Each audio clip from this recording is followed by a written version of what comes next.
Oh, did I press record? Whoops.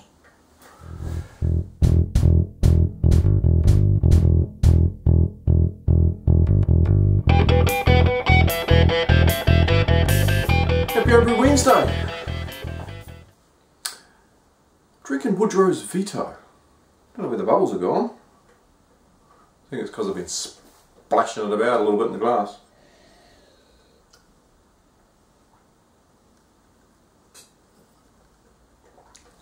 Problem solved. New problem created. Best I fill it up. Through the magic of editing, Woodrow's Veto is replenished. Oh. Yum! Now this is Baylands Brewery's American IPA. It's great. I took some cans over to the States when I went over. The Enforcer, which is another one of Baylands Brewery's beers, which is just hits the spot, and Woodrow's Veto. Now, this one is fresh. 2 weeks fresh, in fact. Oh, smelling great. Now, if you want this, you've got to come to Wellington, you've got to come to Petone, you've got to get it put in a rigger and take it away. Or you've got to find a bar that's going to buy a keg and put it on tap. Which there is. There's bars in Auckland that are buying this beer and putting it on tap. You just got to get there on time to get it before it runs out. And do so, because the more of these you drink, the faster the brewery will get a canning plant to can up the beers themselves and fire them out to you, so that you can take them home and drink them without having to worry about riggers. But in the meantime, if you're in Wellington, if you're in Lower Hutt, if you're in Petone, it's walking distance. Go down to the brewery and pick up a rigger. It's well worth it. Right, speaking of well worth it beers, this weekend in Martinborough. Martinborough is in the Wairarapa, just on the other side of the hills. Mountains that the Australians would call them, but hills that us Kiwis call them, is wine country. It's a little sort of basin valley, and it's always had vineyards in it and wineries. But 3 years ago, yeah, it'd be 3 years ago. 2 years ago, really, 2 years ago. They've had 2 festivals, and this will be the 3rd, so it's 2 years ago. Beer has taken over wine country. Taken a paddock, put in a stage, bunch of tents, and some Wellington breweries showing off their brews and doing some special brews for Greater Wellington Brewday. So anybody jumps in a car, jumps on a train, because a train goes over the hill. Well, it goes for a tunnel, goes over the hill, takes a long time, goes through a hole, and heads to the Wairarapa, to Martinborough, to wine country, to drink beer. What a bit! What could be better? Drinking beer in wine country.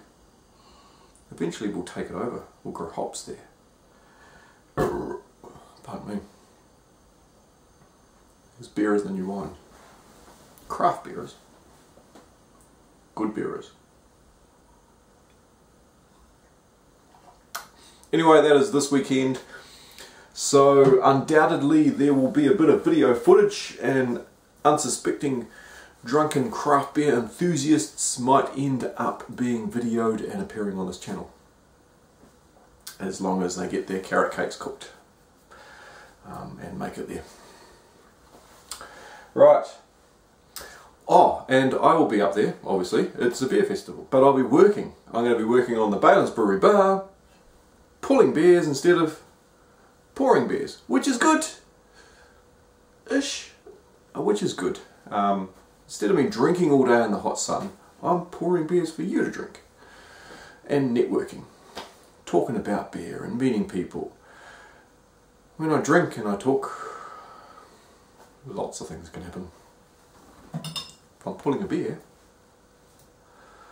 I might remember the end of the day, unlike last year where I was hanging on to the keg in the back of a panhead van. Right, what's happening in the brewing front? Not a lot. I haven't brewed since last week. The only thing I've done is got this. It's a 5 litre bucket and it's quite heavy. It is full. Let's grab the camera, let's take the lid off. Let's grab the camera and take the lid off at the same time. Let's multitask. There we go. Camera.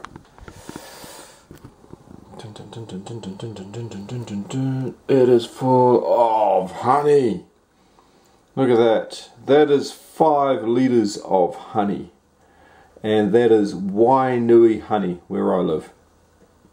So the bees that made this honey possibly came to my garden and rubbed their bums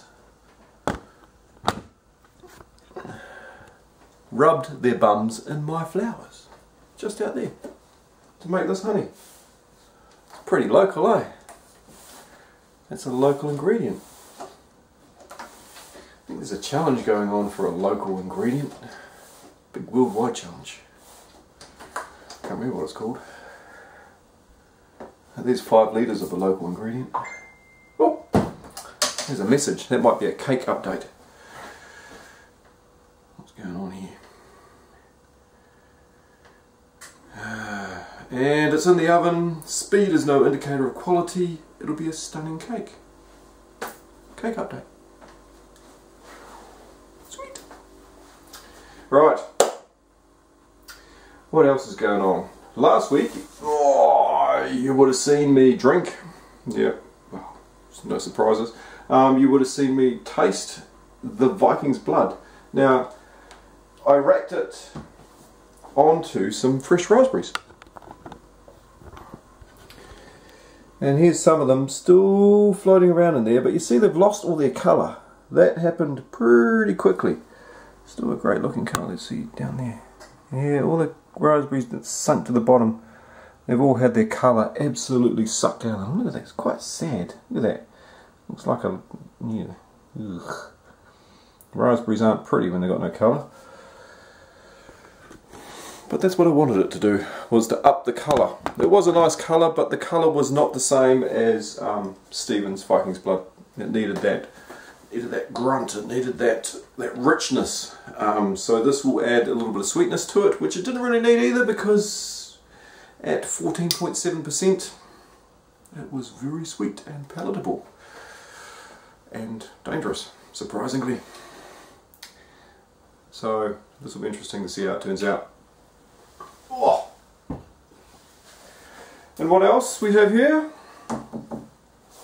This is my Creek Bois. So it's my cross between a Creek and a Framboise. So it's got cherries and raspberries in it. A raspberry base and a raspberry liquid malt base with some DME, of course, and a lot of cherries. Now this is my first sour. This has been sitting for, what, 3 weeks now, I think? Let's have a look. Let's see what's going on in there. I added the fruit, i.e. the cherries, at the beginning of fermentation. Because I thought, why not? Let's do it. And it fermented away quite steadily for 2 weeks. Yeah, it would have been about 2 weeks. It was just nice little steady bloop, bloop, bloop. Now Dan ABA asked me about, whether I was going to add any yeast, because I just added the Brettanomyces lambicus as a bug to it, and I didn't add any Saccharomyces. But there was a little bit of Saccharomyces that I added in from one of his starters. One of those. Which is a starter from Dan's Gouzet that he sent me. So I did add some yeast in there, so there was quite a bit of Saccharomyces activity bubbling away. Let's have a look. Donk, donk, donk, donk, donk, donk, donk, donk. First looks, first looks. Donk. Oh, look at that. Ooh, cherries. Oh, they look rough now, don't they? Wow. Oh shit. Fuck, that smells good. Oh yeah, I can see. Ooh. But I don't want to keep the lid off too long because I don't want to get it too... Oh, there's some bubbles coming up over there. I don't want to get too much air in there, but it will, a pellicle will form on here. But you can see a little bit of pellicle from the lactobacillus starting to form just around the edge of the cherries. Or mould. Haha. Wow. Fuck, it smells brilliant. It looks like the cherries, looks like they're oozing out their goodness. Wow. Okay, quick, get the lid on. Oh my god, that smells so nice. Far out. Now this wasn't a very high original gravity, but the amount of sweetness that was in there with the cherries is going to contribute to the overall ABV. And as I said, it's 3 weeks in. It's got another 105 to go. Commitment. It's got to sit for a couple of years, this beer. Then again, if I taste it in a month's time and it tastes good, I might bottle it and drink it. Haven't seen that happen before, have I? Right, anyway, that is enough from me. Cheers. Have yourself another one.